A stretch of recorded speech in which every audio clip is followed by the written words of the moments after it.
Wat 'n voorreg om saam met jou te kuier met 'n nuwe week wat voorlê. En ek glo dat jy een besonderse rustige naweek agter die rug het. Vir my baie lekker om saam met jou te kuier op 'n Sondag aand, altyd 'n groot voorreg vir my, net genade. Verskoon vanoggend gister het ek 'n troue gehad aan die kant Ermelo. Mense van Noord-Ierland. Ja, baie interessante troue gewees, baie lekker, geseënd. En die hoeveelheid liefde wat in daai vertrek was, tussen almal, was vir my net, so vervullend gewees.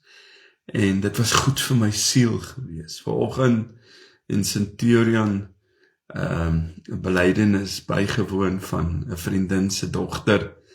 En na die tyd saam met hulle tyd spandeer en net besef hoe vinnig tyd hardloop.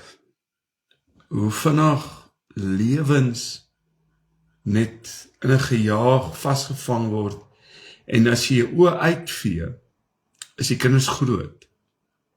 En so 110 kinders wat vandag klaargemaak het. En daar's 4 kinders wat gedoop is. En dit is nogal 'n besonderse oggend gewees en naweek. Ek was vanoggend nie op die lig nie. En vanaand, moet ek vir jou sê, as ek opgewonde om so 'n bietjie saam met jou tyd te spandeer in die teenwoordigheid van die Here. En vanaand wil ek jou uitnooi om sommer maar net jou hart oop te maak en te sê, Here, kom spreek tot my hart, kom spreek tot my lewe, tot ons verhoudings.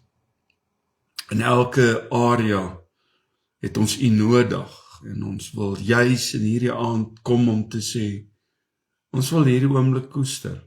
Ons wil hierdie oomblik ons harte oopmaak om net te hoor wat U vir ons op so pragtige mooi aand wil sê.